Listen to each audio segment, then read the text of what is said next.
On June 22nd, 2007, cousins Maisie and Elvira went missing after being allowed to walk to a field nearby Maisie Cameron's home. The field butted up to the Cameron property and was part of a protected wildlife preserve.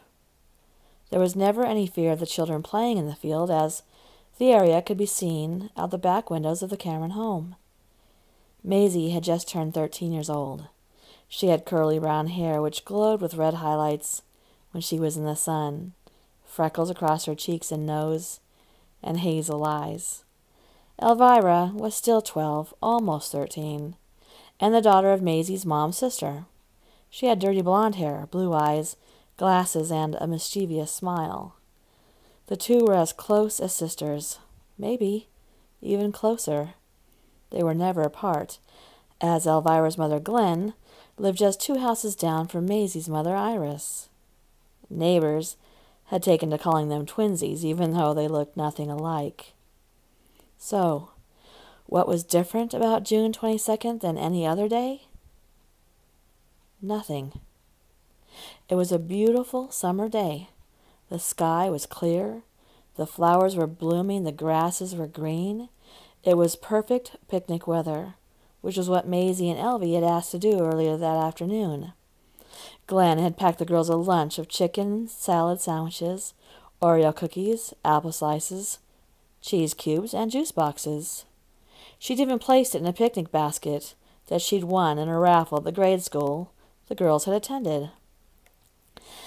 There'd been news every so often of people having gone missing in Waterbrook over the last 10 years or so, but it seemed to be mostly old folks who had wandered off or possible runaways. There wasn't any particular thing that had set off alarm bells. For example, one missing person was a teenage girl, but her parents thought that she may have met a man online. Another, a grandmother with a bad heart who had gone for a walk. While they were missing, there seemed to be possible reasons for their disappearances. No one but their families thought much of it after it was reported in the news. On the day the girls went missing, they had taken their basket. Both were wearing shorts, matching tank tops with some boy band's picture on it, flip-flops, and Elvie's hair was in a ponytail. They started off to the field, chattering about when school would start, and boys, one in particular, Jackson Campbell, he was older than them, 14 years old, and so much, much more mature, they thought. It took them only a few minutes to get to the field and to find a spot.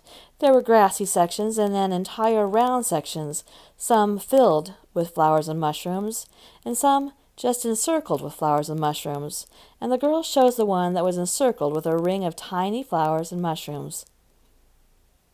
Glenn said that the rings had only appeared since sometime after she was a teenager. She couldn't place exactly when, but she knew they hadn't been there when she used to go with her friends.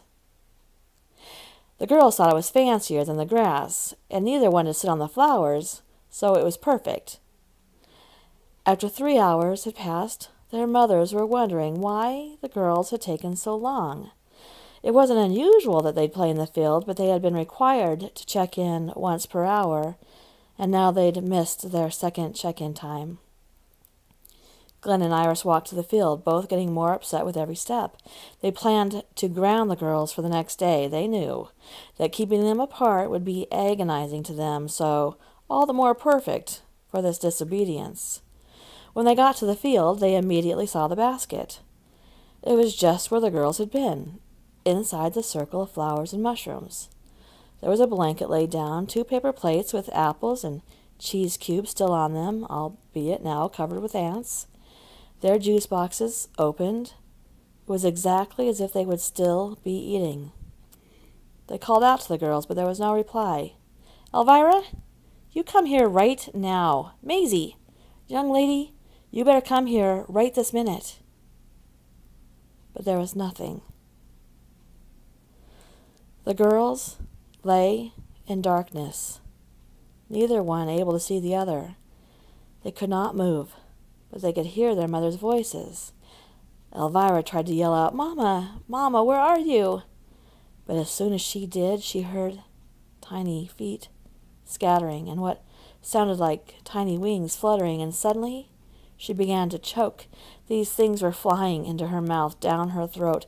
The pain was searing through her neck, her mouth. Now it felt like her body was being stung. Maisie could hear Elvie struggling. "Elvie, Elvie, what's happening?" She began to cry and yell for her mother. And just as suddenly as the attack had begun on Elvie, Maisie began to hear the wings, the burning stings, the tiniest voices laughing. Then, in their ears, the girls felt something. Whispers. When a faint glow lit up just in front of each girl's face, and just for a flash they saw fairies. These were not insects or bees, they were fairies. They had wings like old, dry leaves, stiff and graying. Tiny hands with long, finger-like extensions that were as sharp as blades at the end. Pointed ears with tufts of hair and green glowing eyes. Their tiny teeth, razor sharp and able to bite and tear at the girl's skin. They had not been stung. They were being bit. Their voices like malevolent tools of destruction.